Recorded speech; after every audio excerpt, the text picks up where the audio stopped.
Dad's Half-Century, a wicked uncle story about Uncle Jeff. Hello, this is Richard. And by popular demand, Bertie has written a new wicked uncle story. It's been 2 years since we last heard about Uncle Jeff, so I'd better remind you. Perhaps he is a bit rakish, but I don't think he's really wicked. I'd be willing to bet that quite a few people wouldn't mind having an uncle like him. It was a cold, dirty grey Saturday morning in February. Dad's New Year's resolution had been to get fit, so Mum pushed him out of bed and told him to go jogging by the river. Later, after a nice lie-in, she went downstairs in her dressing gown and found the kids watching TV. She turned it off and said, "Now listen, I'm going to do something really special for Dad's birthday. If you overhear anything, you must promise to keep it secret." Jemima looked at Mum with a quizzical expression on her forehead. "But isn't Dad's birthday in June? It's a little early to get all steamed up about it." "I'm not getting all steamed up, Jemima. But this year it's a bigger deal than usual. He's going to be 50. 50? Spluttered Jeremy. "I knew he was old, but I didn't realise he was ancient." "That's half a century," said Jemima. "It is indeed, which is why we need to start planning a special party for him. I think we will have it at my mother's, because it's the only house in the family that is big enough for all of our friends and relatives." "Uncle Jeff has plenty of big houses," said Jeremy brightly. "But you know how Dad feels about Uncle Jeff. You've got to admit, Jeff can be a bit of a show-off sometimes, with all his latest cars, houses, and girlfriends. Dad has always worked very hard and been completely honest, and his younger brother's success in business makes him feel very, well, you know, grumpy. So better at my mother's. Yes, even Gran's house in Birmingham will be less irksome for Dad than one of Jeff's mansions." So over the next month, Mum was often on the internet preparing for Dad's 50th birthday bash. She was searching for cut-price catering in Birmingham. She struck a hard bargain for the jazz band, but everything else was going to be so terribly expensive. She began to wonder if it would be worth the money. It wasn't as if Dad exactly liked parties, or visiting her mother. "Sometimes I wonder why I'm doing this," she confessed to the children. Then, one evening, Dad was sitting at the dinner table when he suddenly slapped his forehead. "Anything wrong?" Mum asked, alarmed. "Nothing," said Dad, "except that I've had a depressing thought. I just realised that I'm going to be 50 in June. I don't think we'll do anything for my birthday this year. Let's just quietly forget about it. I want to mourn the passing of my youth in private." Jeremy and Jemima looked at each other and sniggered. "Oh," said Mum, "I thought we might have a little party at my mother's house." "Your mother's? You know she can't stand me. She's always saying that you should have married Jeff instead." "You got the wrong Mr. Brown," she says. "Why didn't you marry the other one who's filthy rich and good-looking?" "I don't think I want to turn 50 at her house, thank you very much." And so the next day, Mum was in an excellent mood. She had saved lots of money by cancelling the marquee, the catering and the jazz band. Instead, she booked 2 places at the local Italian restaurant, which they both really liked. "Dad's right," she said to the kids. "He doesn't like big parties. So why should he have to suffer one just because he's 50? 2 weeks later, Uncle Jeff called Dad. "Hey, big brother," he said cheerily. "Have you heard the news? You're going to be 50. That is a big number. And I've got a special present for you. Invite all your friends to my new villa in Ibiza. We'll have a 3-day celebration. The first night, we'll all eat out at the best restaurants on the beach. The next day, we'll get together a flotilla of boats and have a champagne picnic on a desert island. The final night, we will have music and dancing at my place until dawn. You don't have to do a thing. I'll arrange it all and pick up the bill." "Well, that's most generous of you," said Dad weakly. "But Liz has booked the local Italian place." "What? You made it through half a century and the best you can do is eat spaghetti bolognese? Come on, Nigel, you've got to do better than that." When Jeff failed to persuade Dad, he rang Mum. Mum was not so good at turning down offers for all expenses paid luxury holidays. She had to admit that Jeff's plan would be rather more special than the local Italian.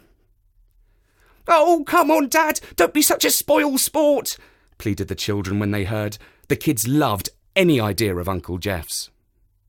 Dad knew that he would crumble sooner or later.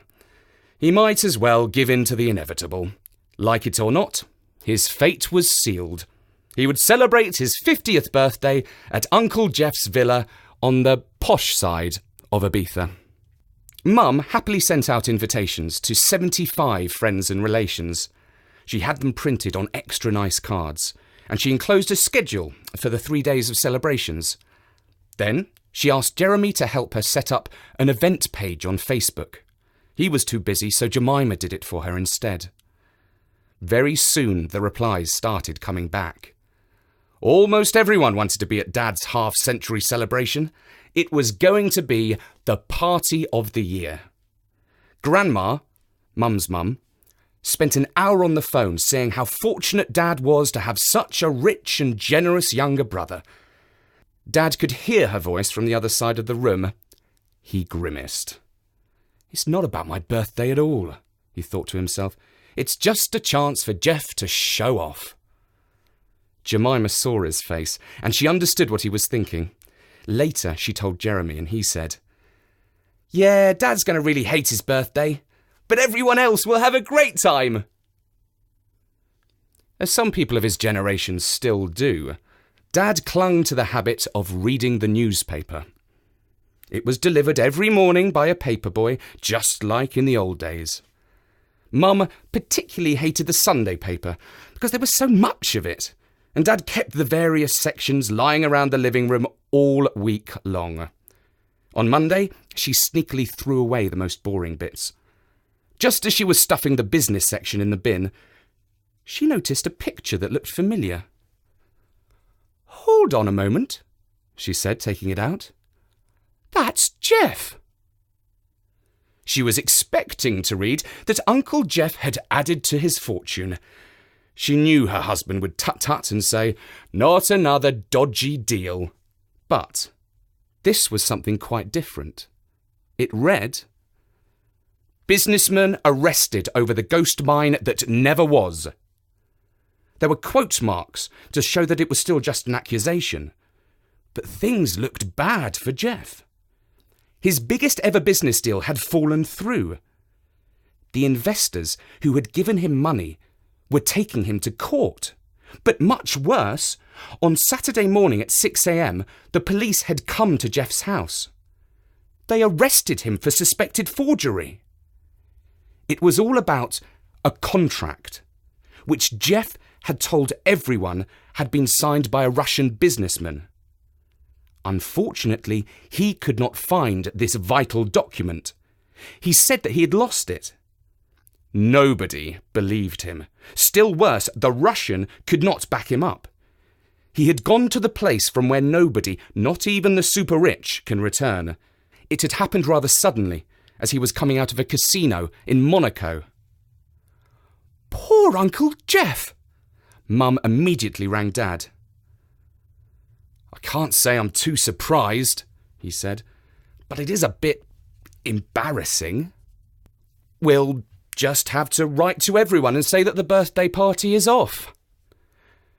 "I suppose we will," said Mum sadly. That evening the children were really upset. "It's so unfair," said Jeremy.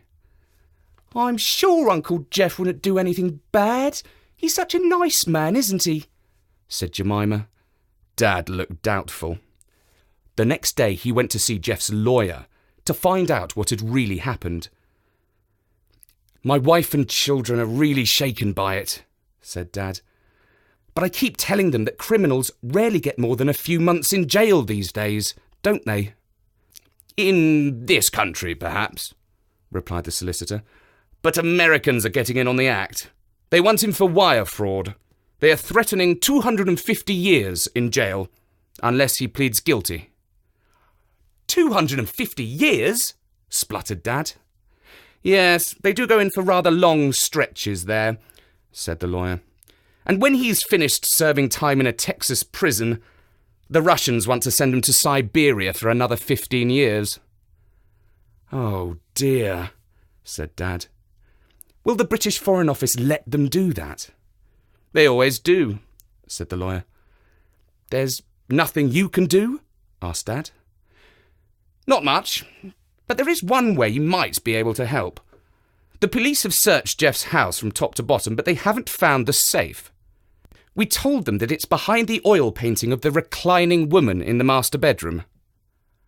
Yes, that painting. I remember it, said Dad. But you know the police. They couldn't find a London bus if it were parked in the middle of a field. If you could go to his house and look in the safe, maybe you will find the missing contract. Here, I'll write down the combination code for you. The next day, Jeremy's judo club was at the sports centre, not far from Jeff's London house. After the club had finished, Dad and Jeremy drove round. When they arrived, they found a policeman standing outside. There was a yellow tape over the door. Dad went up and said who he was and that he wanted to fetch something for his brother. The policeman shook his head. I'm afraid this is a crime scene, sir, he said. Nobody can go in without a magistrate's warrant. But he hasn't killed anyone, for goodness sake, exclaimed Dad. This gets more and more ridiculous, spluttered Dad as they went back to the car. Even Jeff doesn't deserve to be treated so shabbily. But then he realised that he was talking to himself. Jeremy had slipped away. For a moment, Dad panicked. Now he had lost his son. Then he noticed a pair of heels disappearing over the side gate to the garden. Uh-oh, he thought. Now we are really and truly for it. He felt even more panicky. Jeremy had quite a bit of Jeff's gung-ho spirit. Too much, thought Dad. Jeremy had found an open window at the back and climbed into the house. All the drawers had been pulled out and emptied on the floor. Jeremy found the safe behind the picture in the bedroom, and he tapped in the combination code which he had written on the back of his hand. The safe door opened. Inside, he found a super large chocolate bar that Jeff had hidden from his girlfriend. There was no contract. He came back out through the garden gate and back to his father, who was both angry with his son and relieved that he had not been caught. The next day, a letter arrived from Jeff's solicitor. It said that Jeff was anxious not to spoil his brother's 50th birthday. He very much wanted the celebration to go on without him, and his housekeeper in Ibiza would arrange everything. Dad read the letter and said that, of course, they would have to cancel the party anyway. Mum said, of course they wouldn't. And so, of course, they didn't.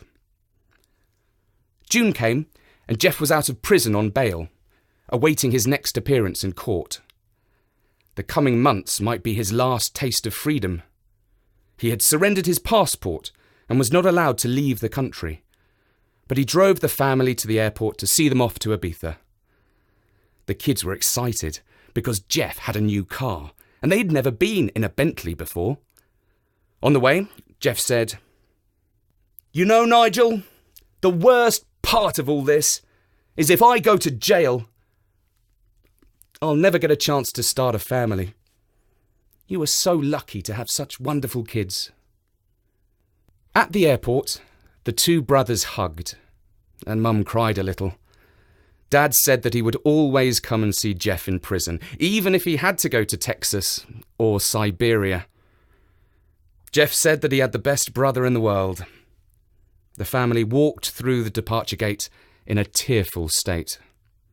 Ibiza is a party island, and everyone else on the flight was in a loud, jolly and raucous mood. Mum and Dad looked distinctly uncomfortable, and Dad said, "If I was 25 instead of 50, I might enjoy this more." At the airport, a car was waiting to chauffeur the family to Jeff's villa. They drove off into the darkness in the opposite direction from the party animals. It was about midnight when they arrived at the security gates of the villa. They passed along a gravel track. Eventually, the car pulled up and they got out. The night air was warm. The salty breeze carried the scent of thyme. The Mediterranean Sea shimmered in the moonlight. They went down some marble steps and saw that Jeff's house was something like a Roman villa, all white marble with fluted columns and a perfectly flat English lawn. His long red motorboat was moored by the jetty. "It's amazing," said Jeremy. "It's totally beautiful," said Mum. "I didn't realise Jeff had such good taste. It's so silly that the police won't let him visit his own house." And Dad muttered, "There's a moral in here somewhere."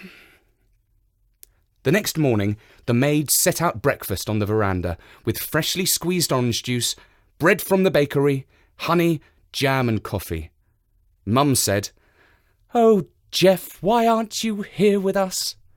And Jemima burst into tears. "Come on," said Dad. "If I know my brother, he certainly wouldn't want us to spend the whole time crying." And so they spent the morning playing tennis on the court and dipping in the pool. Their guests began to call in throughout the day. Many were staying at local hotels, but of course Grandmother, Mum's mum, came to sleep at the villa. She spent the whole time talking about how badly Jeff had been treated, and Jeremy and Jemima had to hide in their room because it was all too upsetting. That evening, the 3-day party began with dinner at a restaurant on the beach. 75 guests sat at long tables under the starry sky, while waiters served the most amazing salads and seafood paella.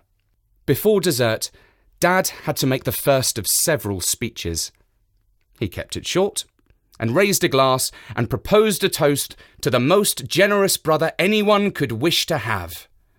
One of his crasser friends from university called out, "And let's hope he gets out in 6 months." The next morning, Jeremy went into Jeff's office to look through his papers. Jemima begged him not to. She said he might be tampering with the evidence and would get Uncle Jeff into even more trouble. Grandma saw what he was doing, though, and followed him in. "Good thinking, Jeremy," she said. "We might have to put a few things on the fire before the Spanish police get here and turn the place over." But Jeremy wasn't looking for things to destroy. He was searching for the missing contract. It was the evidence they needed to prove that Uncle Jeff was innocent. They didn't find much. Just a few gas bills and receipts from the local taxi firm. There was only one thing that caught Jeremy's interest. It was a card from Euro Door to Door, with a picture of a man on a motorbike. It said, "You were out when we called. Collect your package from the depot." It gave an address in a town on the other side of the island. "We must go and get it," said Jeremy, but there wasn't time, as that was the day they were sailing to a nearby island. Jeff's neighbours fell into two sorts. Those who owned a James Bond-style motorboat, and those who had a sleek white yacht. Perhaps that wasn't surprising, as the stretch of coastline where he lived was known as Millionaire's Row. Anybody who was anyone had a large plot of land, a beautiful villa, perfect gardens, domestic staff, a boathouse, and a jetty. Jeff had bought his villa less than a year earlier, but it seemed that he was already friends with plenty of people.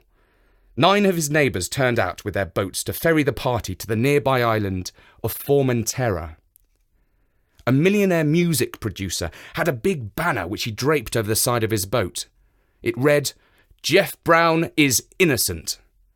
Everyone clapped and cheered when he pulled alongside the jetty and they saw it. Jeremy and Jemima went in a red motorboat which flew the Jolly Roger. It was owned and driven by a Dutch banker. Dad was complaining that he would get seasick and wanted to stay at home, but Mum made him go with her in the biggest yacht. The children loved the crossing. The banker's motorboat bounced across the waves and the sea breeze blew in their faces. They arrived in a lagoon that was like a car park for luxury yachts. Plenty of people were sunbathing on the decks of their boats. The island itself was very flat with few trees. It looked like a strip of sand in the middle of the sea. There were so many boats that it was hard to get close to the beach. So they swam ashore through the beautifully warm water. Once on land, they waited for the others to arrive. The sand was so hot they could feel the heat through the soles of their flip-flops. The sun worshippers on the beach came in all sorts of shapes, sizes, and ages. Young, old, fat, skinny, wrinkly, beautiful. But the first thing that Jeremy and Jemima noticed was that some people trooping along the shoreline were smothered from head to toe in slimy mud. They looked like primeval swamp people. As they went past, they exuded a devilish smell of sulphur. Even stranger still, some of the mud people were not wearing any clothes, not even swimsuits, just a thin covering of slime. Jeremy and Jemima were both struggling not to giggle. The Dutch banker said, "There's a warm mud lake behind those bushes. It's good for your health to wash in it." Yuck!"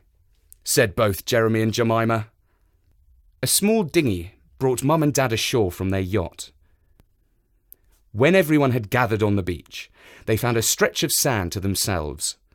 Soon the champagne corks began to pop. The staff opened the food boxes and served sandwiches. They spent the day drinking, eating, sleeping, splashing in the sea, and chatting about this and that. The great thing was that lots of the people didn't know each other, but they seemed to make natural friends. And surprisingly, some of Dad's friends were quite interesting. One of them actually worked for the Prime Minister. I mean, who would have thought? He told them stories about all the various domestic cats who had lived at number 10 Downing Street, and about a certain Prime Minister's wife who hated cats and tried to have one evicted. And so another day passed very pleasantly, the only shadow over the proceedings being the concern about Jeff. "It's one of the hazards of being rich," said the Dutch banker. "There's always some scumbag who wants to take you down." "Yes, the wealthy never get justice," agreed a lady of a certain age in a sequined bikini. "My third husband was treated most unfairly by the courts. The judge gave him 3 years for a perfectly honest mistake." She was obviously one of Jeff's neighbours, not from Dad's party. Dad's friends said things along the lines of, "It's remarkable how two brothers can be so different, even though they're both brought up in the same way." And Dad's cousin, who was married to a vicar, said, "We are all praying for your uncle, Jeremy, but it's a good thing that you take after your father." Which, of course, was news to Jeremy. The following morning, it was another perfect day. They had breakfast on the terrace, and Mum was saying that she wanted to go shopping. Jeremy said, "And we absolutely must go to Euro door to door." "Whatever for?" asked Dad. "To fetch Jeff's package," said Jeremy. Mum looked at the "You Were Out" card. "Oh, that's miles away from the shops," she exclaimed. Dad said, "It's probably nothing, but I think Jeremy's right. We should see what it is." "Let me take Jeremy to the depot," said Gran. "I don't suppose a young boy enjoys shopping." And although it was a long drive along winding roads to the other side of the mountain, and although they had to wait in a queue for an hour, and then struggle with a Spanish phrase book, they did get the package. Fortunately, Jeremy's name, J. Brown, was close enough to Uncle Jeff's name that they could receive it. Gran looked at the label. There were strange letters on it. "Russian," she said. "Let me see," said Jeremy, and he pulled open the package. Inside was a letter from a law firm and a folder containing sheets of paper. At the top of the first page, in large letters, was the word contract. "Yay!" said Jeremy, jumping up and down with excitement. "Uncle Jeff is innocent! I knew it all along!" When they got back to the villa, the other members of the family were still out shopping. It was such a long wait for them to return. Jeremy was so excited he could not sit still. The front garden was full of workers laying out tables and getting everything ready, and just perfect for the big party that night. All he could do was go round the back of the house and play a tennis ball back and forth against the wall. Towards evening, the shopping party returned, laden with bags and packages. Grandma and Jeremy rushed out of the house to meet them on the veranda. Dad, look at this!" called out Jeremy. "I can't look at anything until I've had a proper cup of English tea," said Dad wearily. It had not been much of a birthday treat for him to tramp around the fashion boutiques of Ibiza. "But we found it! We found the contract! It's the proof! Uncle Jeff is innocent!" Maria the maid said. "Jeff? Innocent? Oh, thanks be to God." And Jemima explained, "Good old Uncle Jeffy isn't really wicked. He's just a bit different from other people." Dad looked at the papers. "Well, I never," he said. "Well done, son. We'd better put this on the scanner and email it to that lawyer back in England." Which is exactly what they did. Dad also called the lawyer to tell him that it was on its way. "Excellent news," said the solicitor. "If it's everything you say, then we should be able to get this whole matter cleared up in a matter of months." "Months?" said Dad. "The man's innocent. They should clear him right away." Next, Dad called Jeff. But there was no reply, not even a recorded message. It just rang once and cut off. "Oh, what a pity it's too late for Jeff to be here for the party," said Mum. But everyone was in an excellent mood as they got ready for the evening. The guests started arriving, and the message soon got round that Jeff was innocent.